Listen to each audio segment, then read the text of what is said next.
Assalamualaikum warahmatullahi wabarakatuh. Perkenalkan, nama saya Diki Irsyad Badistian dari Fakultas Vokasi Prodi D3 Teknologi Mesin, NIM 2021 30 Ingin menyampaikan makalah kelompok dari kelompok 1 sampai kelompok 15. Yang pertama, kelompok 1 yang judul memahami Pancasila dan memaknai sejarah perumusan Pancasila sebagai dasar negara sebagai generasi bangsa di era digital. Pancasila adalah sendi, asas, dasar, atau peraturan tingkah laku yang penting dan baik.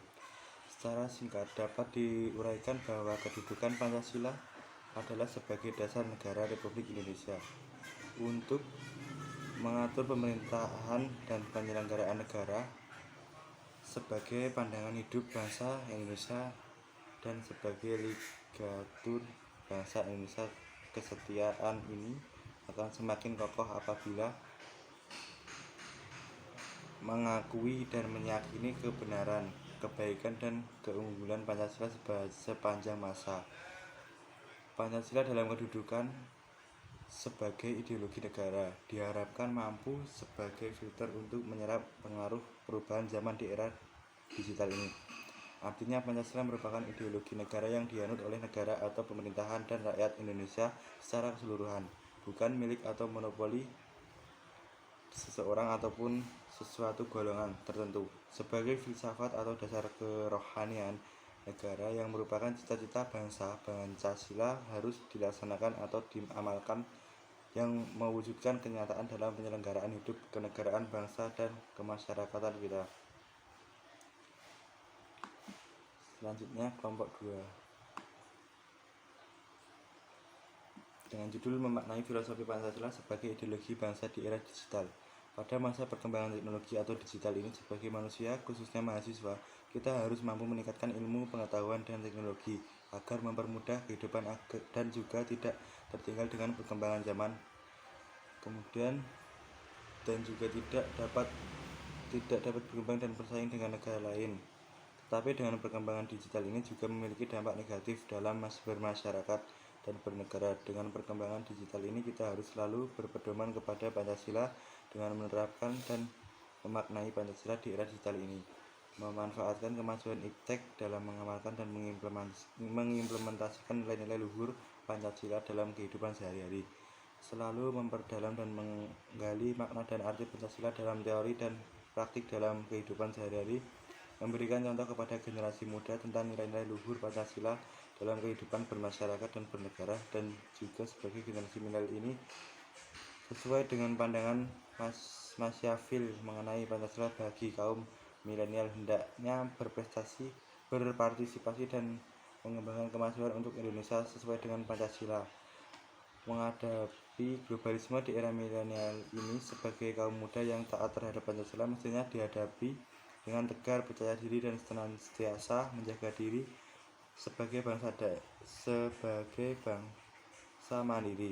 Sikap rendah diri, putus asa, dan takluk terhadap pengaruh globalisme tak boleh terjadi pada bangsa Indonesia. Kaum muda harus bisa menjadi generasi yang tangguh terhadap apapun. Yang demikian kemajuan Indonesia dan era digital saat ini, bangsa Indonesia harus memformasi di bidang pendidikan dengan menciptakan sistem yang relevan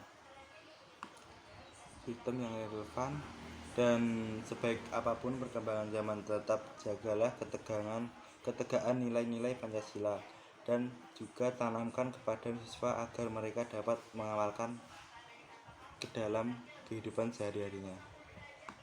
Selanjutnya, kelompok 3 dengan judul memahami Pancasila, aspek histori, filosofi, dan yudisi bagi generasi bangsa di era digital.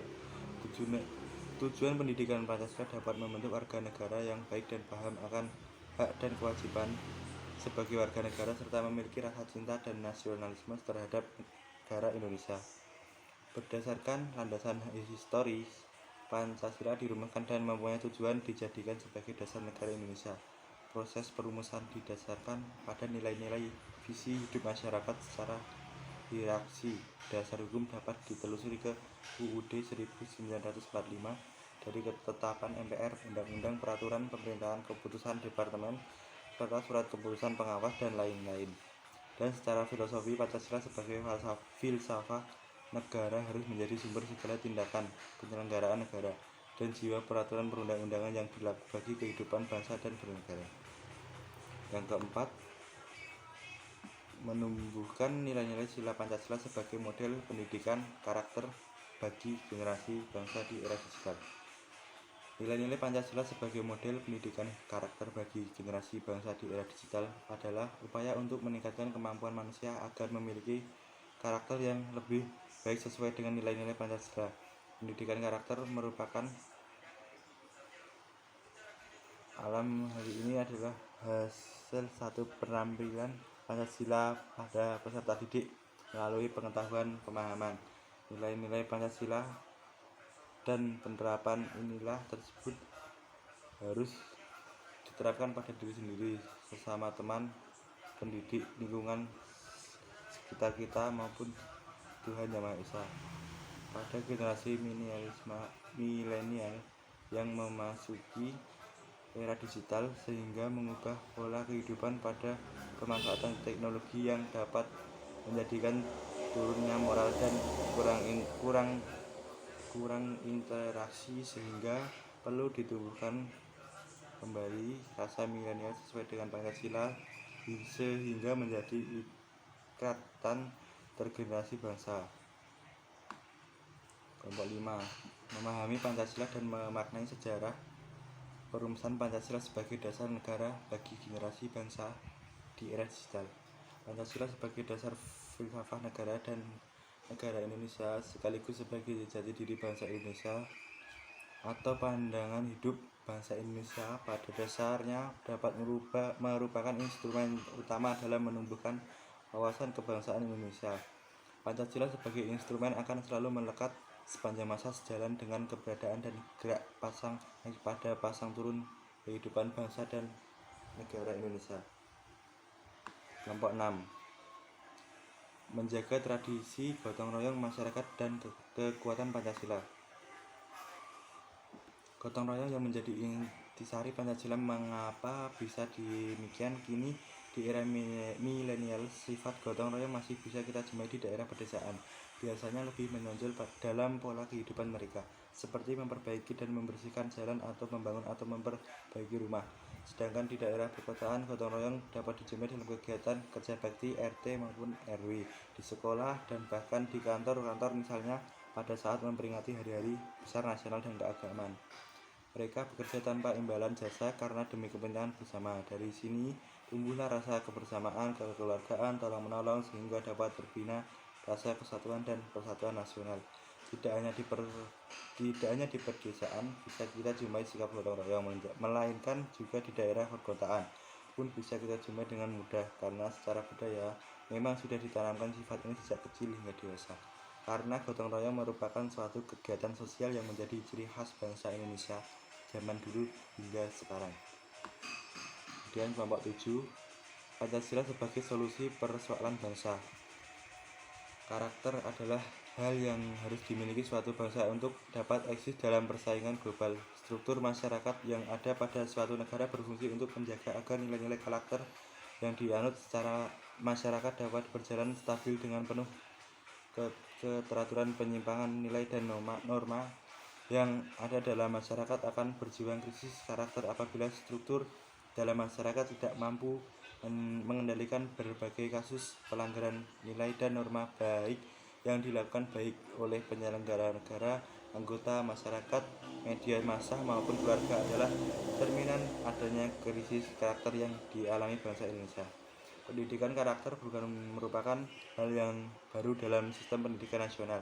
Pendidikan karakter telah lama dicanangkan dengan nama yang berbeda-beda, namun sekitar tahun 2010 pemerintah melalui Kementerian Pendidikan Nasional yang sekarang Kementerian Pendidikan dan Kebudayaan Kemendikbud menjadikan pendidikan karakter sebagai gerakan nasional. Artinya perencanaan ini sebenarnya adalah usaha untuk mengutamakan atau mainstreaming karakter sebagai pilar bangsa untuk menyelesaikan masalah moral dan karakter. bangsa ini. Tidak bisa dilakukan secara sendiri-sendiri atau secara parisal, tetapi harus dilakukan secara menyeluruh dan komprehensif dengan melibatkan semua pemangku kepentingan. Hanya dengan cara dan strategi seperti inilah pendidikan karakter akan berhasil. Salah seorang budayawan Indonesia yaitu Sujiwo Tejo mengatakan bahwa untuk memajukan bangsa ini kita harus melihat ke belakang karena masa depan bangsa Indonesia ada di belakang. Maksudnya kita harus menengok kembali sejarah berdirinya bangsa Indonesia, cita-cita untuk memajukan bangsa Indonesia ada di sana. Cita-cita bersama itu adalah suatu paham yang diperkenalkan oleh Insinyur Soekarno dalam rapat BPU PKI. Cita-cita tersebut ialah Pancasila. Dia menambahkan lagi, maaf jika saya sampaikan kelihatan kuno atau terdengar basi, karena saya sendiri belum menemukan hal lain untuk menyusun cita-cita bersama sebagai ikatan sebuah bangsa selain inspirasi dari masa lampau yaitu Pancasila. Dan kelompok 8. Proses pendidikan karakter berbasis Pancasila di era digital dapat dilakukan dengan kegiatan peningkatan sosial masyarakat melalui berbagai kegiatan seperti seminar maupun berorganisasi.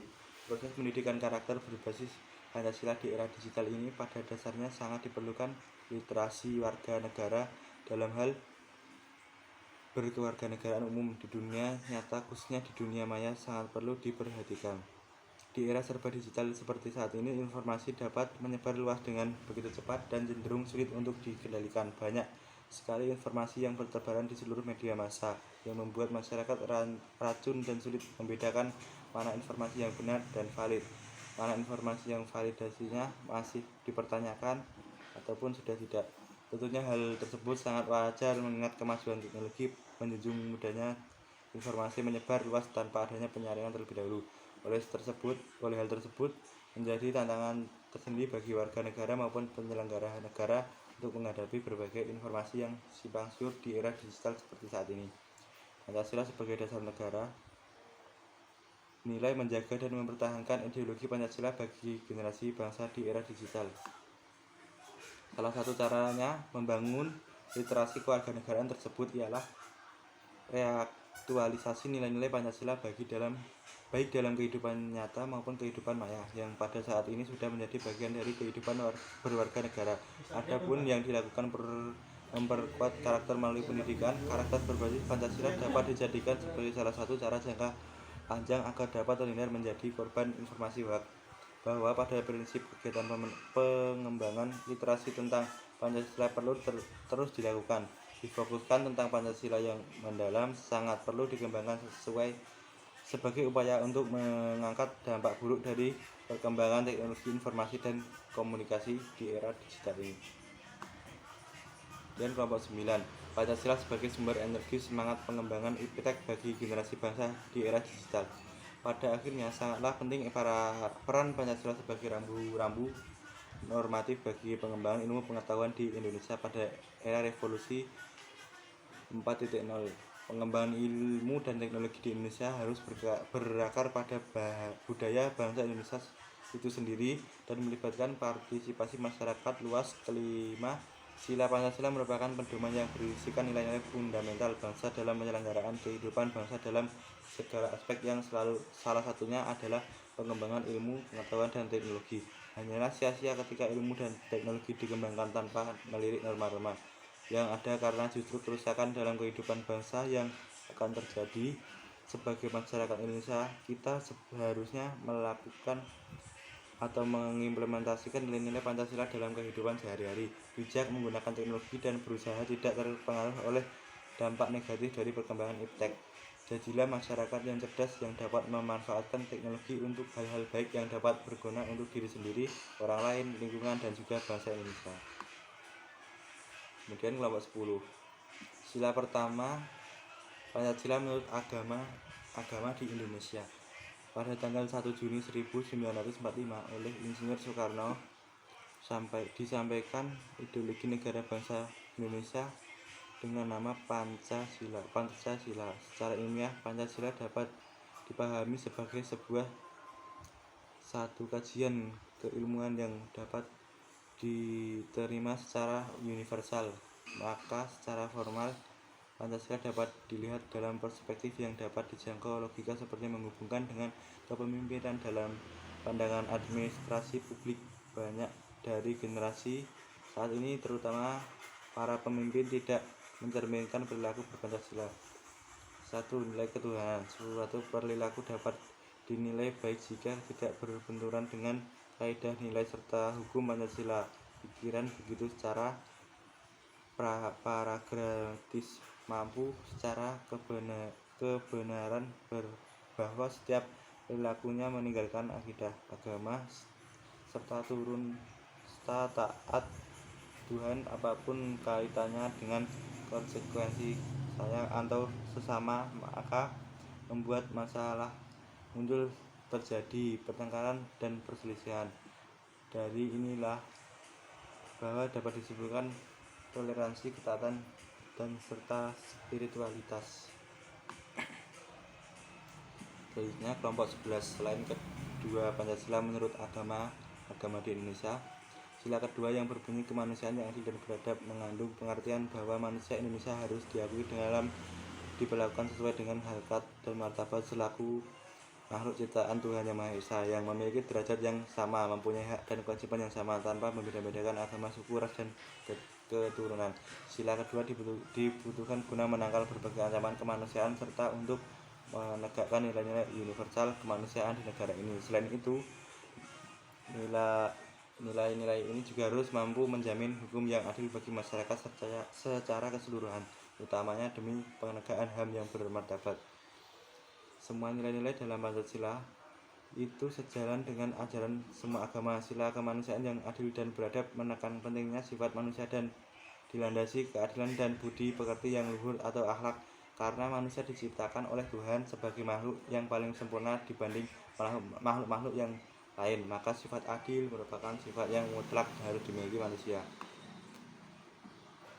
Kemudian kelompok 12. Sila ketiga Pancasila menurut agama-agama di Indonesia. Pancasila adalah ideologi dasar negara Kesatuan Republik Indonesia sebagai yang termasuk dalam alinea keempat pembukaan UUD 1945. Seperti yang telah diketahui, Pancasila berasal dari nilai-nilai luhur bangsa Indonesia dan juga merupakan pribadi dan pandangan hidup bangsa yang telah tercantum di dalam pembukaan UUD Dasar 1945. Sila kedua dalam Pancasila yaitu kemanusiaan yang adil dan beradab sangat diperkuat oleh UUD 1945 yang menjadikan hak asasi manusia atau HAM sebagai hal yang cukup penting. Maka sila ketiga Pancasila menurut agama Indonesia di dalam sila ketiga memperlihatkan bahwa bangsa Indonesia amat menghargai perbedaan agama. Di dalam sila ketiga bahwa semua agama itu mengajarkan perdamaian, bahkan agama itu sendiri identik dengan perdamaian, tetapi ada kegelisahan konkret seputar bahwa agama itu perdamaian, karena ternyata di negara ini para tokoh pelaksanaan eksponen dan pelaku kekerasan itu ternyata adalah orang-orang beragama. Semua pihak sepakat bahwa dalam sila kedua dalam makna agama Pancasila tidak mengajarkan kekerasan. Ini kelompok 13. Sila keempat Pancasila menurut agama-agama di Indonesia. Sila keempat pula menggambarkan jika dalam mengambilkan keputusan wajib memikirkan kepentingan bersama, tetapi realitas menampilkan kalau masih terdapat sebagai pengambil keputusan yang mempunyai kewenangan mengambil keputusan yang tidak dekat dengan rakyat. Perihal tersebut hanya guna memusnahkan kepentingan kelompok tertentu. Perihal ini juga menampilkan masih terdapatnya kecenderungan penyalahgunaan kekuasaan yang rawan korupsi, yang pada kesimpulan merugikan banyak pihak. Sila keempat pula menegaskan seluruh pihak untuk menghormati serta melindungi tiap keputusan yang diambil selaku hasil musyawarah. Oleh karena itu, tidak terdapat alibi buat meyakini kalau pihak tertentu relatif sewenang-wenang terhadap pihak lain yang cenderung mengabaikan keputusan yang sudah ditetapkan. Dan kelompok 14. Sila kelima Pancasila menurut agama di Indonesia yaitu semua agama menghargai manusia. Oleh karena itu, semua umat beragama wajib saling menghargai dan menghormati. Dengan demikian, dalam kehidupan masyarakat hendaknya dikembangkan sikap bekerjasama antar pemeluk agama sehingga terbina toleransi umat beragama. Dari sikap toleransi itu akan terpancar kerukunan hidup atau antar umat beragama. Toleransi antar umat beragama tidak berarti bahwa ajaran agama yang satu akan tercampur aduk dengan ajaran agama orang lain. Disadari bahwa agama telah berhasil menembus batas-batas kesukaan kedaerahan dan malah batas-batas kebangsaan. Terlihat bahwa agama mempunyai potensi mempersatukan bangsa. Agama adalah pembawa damai yang menyogok pembangunan, namun sebaliknya agama dapat pula merupakan sumber pertentangan yang dapat mengganggu kesatuan bangsa. Kestabilan dan ketahanan nasional yang diperlukan bagi pembangunan. Hal ini akan terjadi manakala terbinanya sikap toleransi atau sikap berlapang dada dari masyarakat. Sebab dalam masyarakat bangsa yang memeluk bermacam-macam agama, setiap waktu dapat terjadi pertentangan atau konflik yang jelas mengganggu ketahanan nasional dan kestabilan nasional. Sikap memandang rendah cara beramal dari beribadat dari penganut agama, pelaksanaan nilai yang dianut, atau kegiatan yang dilakukan secara yang merugikan agama lain, jelas akan menjadi sumber konflik yang dapat menimbulkan hal-hal yang tidak diinginkan. Kemudian kelompok terakhir 15, menumbuhkan jiwa nasionalisme generasi bangsa melalui pendidikan kewarganegaraan di era digital. Pembangunan karakter builder, yaitu generasi muda berperan membangun karakter positif berbangsa melalui kemauan keras untuk membangun karakter positif melalui kemauan keras untuk menjunjung nilai-nilai moral serta mengimplementasikan pada kehidupan nyata. Demikian presentasi rangkuman makalah dari kelompok 1 sampai 15. Ada kurang dan lebihnya mohon maaf. Assalamualaikum warahmatullahi wabarakatuh.